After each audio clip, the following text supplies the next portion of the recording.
The Associated Press has released their All-American teams. Which team did EJ Liddell land on? Why Ohio State needs a big game from Jamari Wheeler on Friday, and how Ohio State can find fuel from their lack of tournament success. All that and more right here on Locked on Buckeyes. You are Locked on Buckeyes, your daily podcast on the Ohio State Buckeyes. Part of the Locked on Podcast Network, your team every day.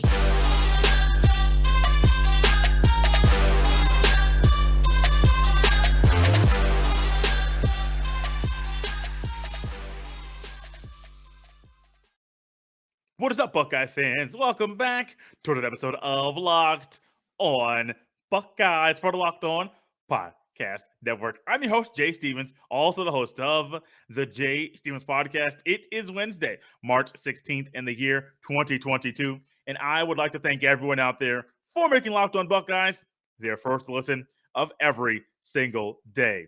At the end of the Big Ten regular season, the Big Ten Conference announced that EJ Liddell was a first-team all-conference member, voted on by both the media and the coaches. Now that the conference tournaments are over and we're going to see more All-American teams announced, that we're curious which ones would EJ Liddell be on and where would he fall? Would it be first team, second team? If there's a third team, would he be on that one? The Associated Press recently released their AP All-American teams, and EJ Liddell made the third team. He averaged this season 19.6 points a game, 7.9 rebounds a game, 2.5 assists a game, shooting 49% from the field, 37% from downtown, and shooting 76% from the charity stripe. Other members of the third team voted on by the Associated Press, All-Americans this season: Paolo Banchero from Duke, averaged 17 and 7 for the Blue Devils. Colin Gillespie from Villanova, averaged 15 and 3 for Villanova. Walker Kessler from Auburn, averaged 11 points and 8 rebounds. James Kinjo from Baylor, 13 points and he averaged 13 points and 5.7 assists. And then there was a tie between Akinjo and Note. JD Note from Arkansas. JD Note averaged 18.4 points, 4.5 rebounds. The first team, now I'm going to go through the second. I'm going to go through the first team very quickly. Oscar Tshiebwe from Kentucky. Johnny Davis from Wisconsin. Ochai Agbaji from Kansas. Kofi Coburn from Illinois. And then Keegan Murray from Iowa. You guys know how I am with names.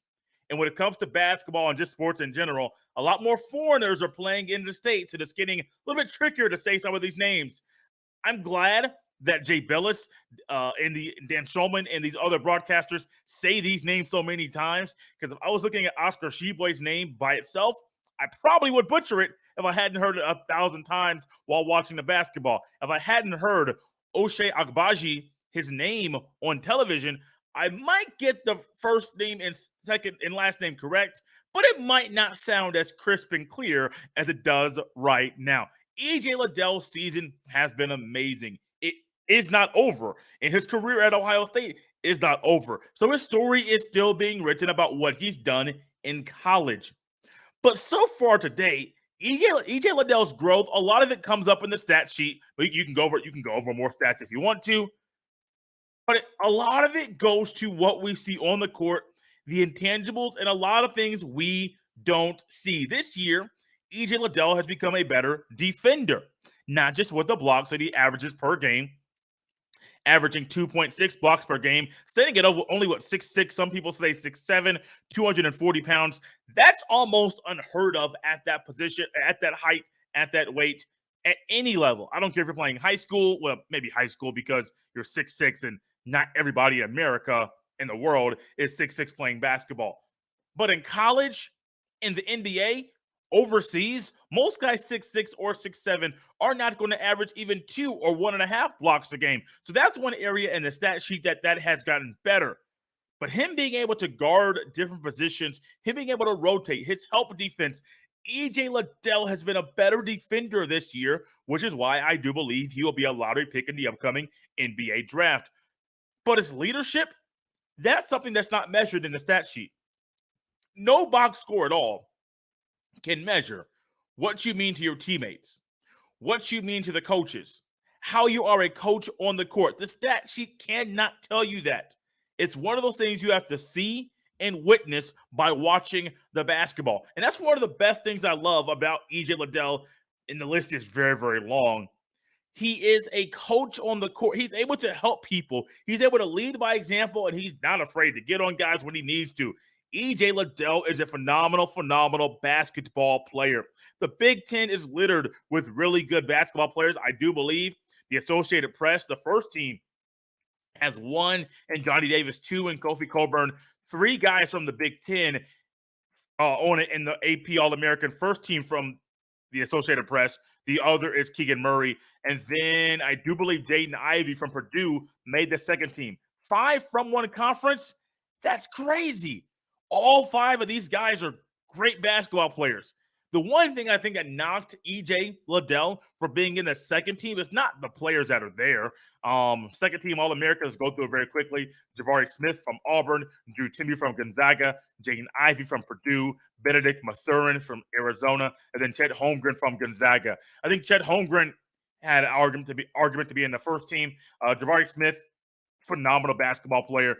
There might be an argument that you would want EJ Liddell in there over Drew Timme, but the team's success is what ultimately propels Gonzaga basketball players to be in the second team over EJ Liddell. Imagine how Ohio State would be if they had 24, or excuse me, how EJ Liddell would be viewed if Ohio State had 23, 24, maybe even 25 wins. Why is that a possible? Why is that likely that it could have happened?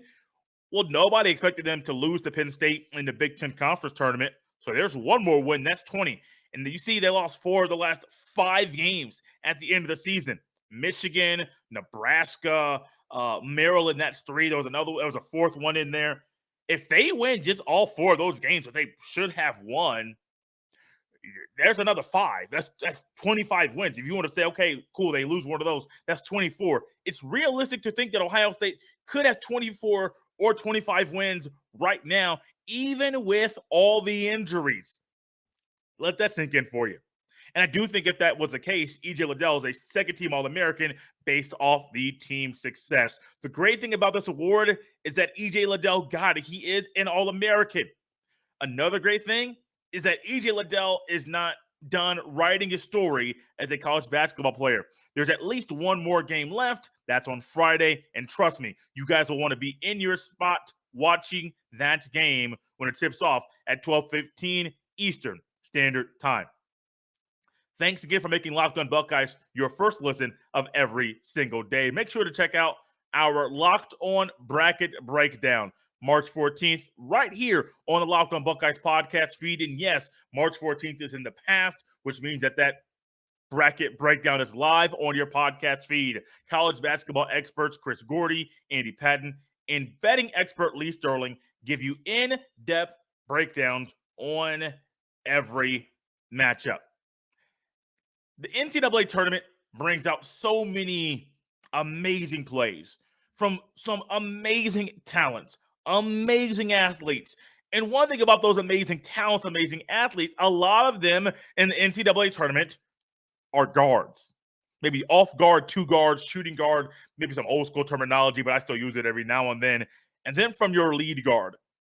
College basketball is one of those sports, unlike the NBA, where you can have a point guard or a lead guard who is not really, say, an all-star in the NBA or a all-NBA player. You don't have to be that in the NBA to be a good point guard and to help lead your team to great success. For example, the Lakers, Derek Fisher.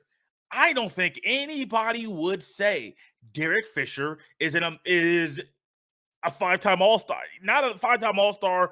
He was never one of the better point guards or top 5 point guards in the NBA. Never was at that time. And he was playing before, most of his career became before the guard play that we see currently in the NBA. But what we know about Derek Fisher is he did his job and he knew exactly how to lead the Lakers in the right way so they were successful and to lead them to multiple championships. In college basketball, quite different from the NBA, you need good guard play, amazing lead guard play. Your point guard is a guy that's not only orchestrating the offense, but has a ball in his hand. he is really the facilitator. He is making sure everybody is in their spot. And at a time in these young men's lives where they need some direction, we all need direction, but they are getting direction from their coach. They're getting direction from their professors. They're getting direction from their parents. They need direction because these 18 to 22-year-old young men are learning a lot about themselves and are still growing into being the individuals that they're going to be the rest of their lives. Jamari Wheeler needs to have the game of his life. I literally mean the game of his life this weekend. And if Ohio State wins on Friday and goes deeper into the tournament, they'll need big plays from Jamari Wheeler because the lead guard dictates a lot in college basketball, especially this time of year, especially during the tournament, especially when it's all on the line. You lose, you're done. You win, you go on. The leader on the court is not always, he might not even be a captain. Your lead guard might not be a captain, but he knows the ball's in my hand. It's like I'm on the playground. I get the ball in my hand, I bring it up, and people looking at me to get the ball to the right guy for us to score a bucket to go back to the other end and play defense. On the basketball court, you know who that lead guard is. It's almost self-explanatory. He might not even be the best player, but they need some amazing plays from that young man. And that's how it is on a basketball court. You know, you've been out there before, you've been playing, and all of a sudden the guy that has the ball, he brings it up, and you're like, he's not that good. He's not helping us. Ain't nothing he doing helping us win this game. I know it's bad English, bad grammar. Don't use it all the time. My mom, if she were listening to this, would say, Jay, what are you doing? You're embarrassing yourself. But sometimes bad grammar, we use it for emphasis, and that's one of those points right now. You need big plays from Jamari Wheeler on Friday. I'm just not even saying offensively, which isn't his strong suit, but he's gotten a lot better and more comfortable in shooting that three-point shot. But they're going to need Jamari Wheeler to be the best player and play the best ball he has ever played. If EJ Liddell wants to get the ball and flourish, if Malachi Brandon wants to be the slasher and mid-range and kill in the mid-range game like he does all the time, my eyes are looking at Jamari Wheeler. Bad guard play gets teams eliminated from the tournament. It's that simple. I said it, I believe, at the beginning of the season about how, maybe it was off season too, I forget about how many times I've mentioned this on this podcast before. But teams with good guard play in college and elite coaches, those are the teams. Now, you have to have other players there as well. But elite guard play, good guard play, and elite coaches, those teams go deep into the tournament. Oh, yeah. Those are the teams there. Think about the college basketball that you have watched. Maybe not this year, but over your entire lifetime. Think about those teams that go deep into the tournament. North Carolina, was it Ty Lawson, Raymond Felton? These guys were amazing, but they were great lead guards in college, and Roy Williams got the best out of them. Think about the teams that Duke has had. Jay Williams back was 1999, 2000, 98. Forget exactly what years it was that he was there. But Jay Williams, at that time we were calling him Jason Williams, but he ran the show. He was the leader at Duke. Now, he was not even he was one of the better. He was the best player on that team, honestly. But they had other players there that were littered. That team was littered with really good talent. But it was Jason Williams at Duke who was the leader. Mateen Cleaves, Michigan State. This was the first Final Four that I remember in my lifetime. What propelled him? Mateen Cleaves was a leader. I believe even in the championship game, I want to say that was against Mike Miller and the Florida Gators basketball team. Mateen Cleaves got hurt, but he still knew my team is not going any farther than I am. I need to propel. I need to boost my own self to help my team propel and boost themselves to be champions during this season. Now, you can say, Jay, there's a Syracuse team and Carmelo Anthony and Hakeem Warwick and those boys there in 2003. They won the national championship. Yes, that's great. They did. But they don't go anywhere. Now, that's also special. A special team with a special talent. Carmelo Anthony, going to be an NBA Hall of Famer, college basketball Hall of Fame. I'm sure at some point he'll be in there for what he did in college at Syracuse. You're not going to find many times where a guy is a freshman, almost had rookie, a freshman, and he's doing those things on the basketball court. That is very rare. But then you have so many other guys. We think about all the teams that are out there that do amazing things on a basketball court.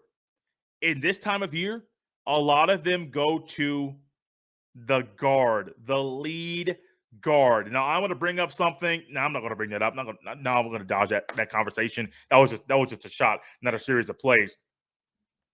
The thought that was in my head that I'm not going to go through. It was more a shot, not a series of plays, which is not ideal for this year conversation. Jamari Wheeler, nobody's asking him to be the best player on the basketball team. Nobody's asking him even to score 20 points in a game. Only thing people are asking, be the lead guard that Ohio State needs him to be to move on to the second round, to move on to the Sweet 16, to move on to the Elite Eight. Be that kind of lead do I think Jamari Wheeler has that in him? Absolutely.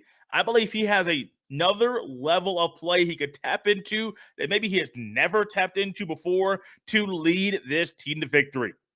I believe he has it in him. Will we see that from him? That's to be determined.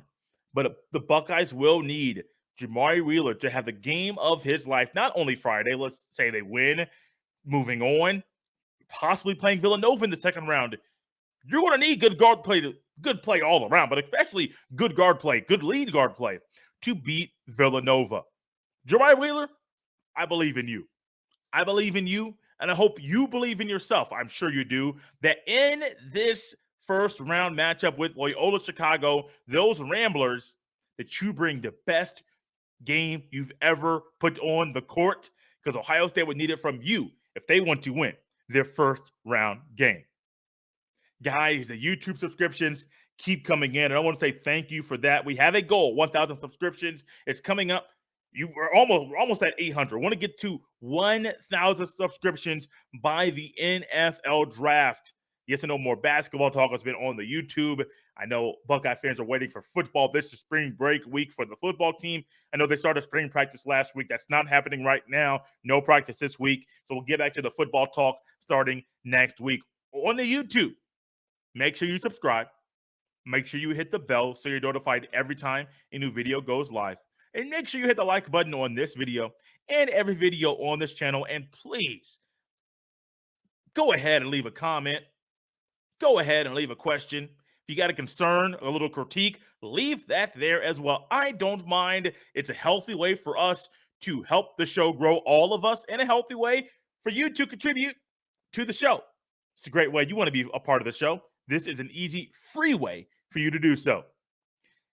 Liddell being an AP All-American, it's huge. We love it. Jamari Wheeler's need to be a good or elite lead guard. It's needed for Ohio State to go far in this tournament.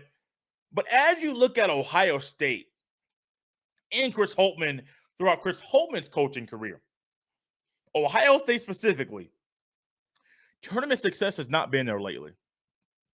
No, it's actually pretty shocking when you think about the Ohio State basketball postseason and how they've had some good players. They've had some good teams. The postseason success has not been there. Really odd to think about. When you think about the players that they've had, the amount of success that they've had over that span as well. Sometimes the players can get down on themselves because they know going into this tournament, we ain't done much yet. So we might as well just mail it in, pack it in, not even try, because we're not going anywhere. But at some point, there was a guy by the name of Michael Jeffrey Jordan. Now, you may say, Jay, why do you keep going to the NBA? Because the NBA has so many examples of the things we're talking about today. Michael Jeffrey Jordan, Chicago Bull most of his career, and then he went to the Wizards after his second retirement from the National Basketball Association. There was a conversation around Michael Jordan. You are a great basketball player, but you can't get past these players. May it be Magic. No, excuse me, not Magic, different conferences. May it be Larry Bird, may it be Isaiah Thomas. You cannot get past these guys. And year after year after year after year after year, 85. He came in the league in 84. He didn't go to the playoffs in 85, I don't believe. 86, 87, 88, 89, 90. Michael Jordan didn't go to the finals. He went to the Eastern Conference Finals. a couple years, I think, and I know 89 and 90 he was there. I don't believe he was there in 88, 87, or 86. Michael Jordan himself, people say, man, he's the best basketball player of all time. I am a part of that conversation. Hop in the comments to come at me if you disagree. Michael Jordan, people kept knocking him. You're not going anywhere. You're a great basketball player, but you weren't doing anything. You weren't the kind of player that we thought you were going to be. And you know what happens?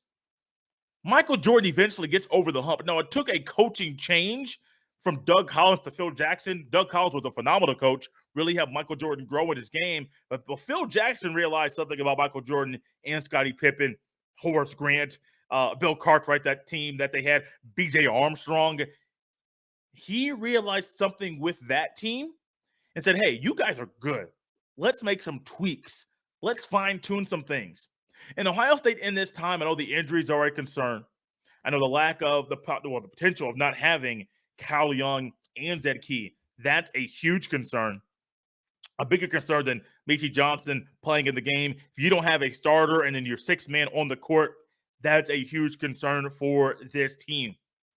Ohio State knows there are tweaks they need to make with their game, regardless of previous years, to go far in this tournament.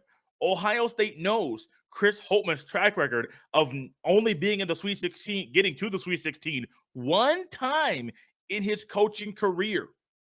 Ohio State and Butler combined, I don't believe he made the tournament when he was at Bowling Green before going to Butler. Only one time, one trip to the Sweet 16 for Chris Holtmann in his entire coaching career. People know this. I mentioned it yesterday. Block out the noise, because the noise is going to be out there. People talking about things that you guys can't do. But you can use all of this, specifically the lack of tournament success, to your advantage. Just like Michael Jordan. Michael Jordan knew what he did, what was happening on the court. Michael Jordan knew how good he was. But Michael Jordan maybe wasn't able to tap into the extra level of success, the added success that he had, and maybe wasn't able to tap into the alterations to his game that he made without a changing of coaching. Somebody else knew in his ear. There was a new level of play, different level of success under Doug Collins when Doug Collins was a coach of the Bulls. And then the Bulls moved on from Doug Collins, and I believe they fired him and then got Phil Jackson. And the rest is history. I am not saying a firing of a coach is needed at Ohio State. A tweet from Gene Smith recently made me think that there was, even post him talking to the media about a few weeks ago, when he talked about how he viewed Chris Holtmann and the recruiting. A tweet from Gene Smith recently made me realize he doesn't think Chris Holtmann's going anywhere. He has no plans to let Chris Holtmann go. Great. So be it. And I'm not saying that there needs to be a change of a coach for Ohio State to be successful. All they have to do is use the lack of success from last year, that first round loss to Oral Roberts. A lot of those players that were on that team are still on this team. Use the lack of success that has happened for these guys since they've been in college basketball, not just at Ohio State, but in their entire career. Use all that as fuel, just like Michael Jordan did.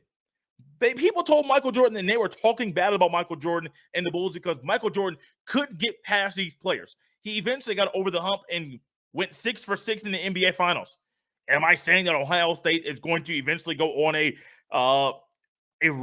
crazy run and win 6 NCAA tournaments? That'd be amazing. I have no idea. That would be amazing. But what I am saying is this: changing of a mindset, small alterations, fine-tuning some things, making tweaks. Those are things that happen this time of year, just like Michael Jordan did in his career, game after game after game, year after year, to make sure he was not only he was at the top of his game, but his team was one of the better teams or the best team in the NBA. Those same things can happen right now. I don't think Ohio State, I haven't filled out my bracket yet, but I don't think Ohio State is a Final Four team this year. I tell you that right now. But one thing I do believe is this: if they use that lack of tournament success as fuel, man, they can surprise some people. And I'm not saying it's out of the realm of possibility that Ohio State, if they win on Friday, they possibly play Villanova on Sunday.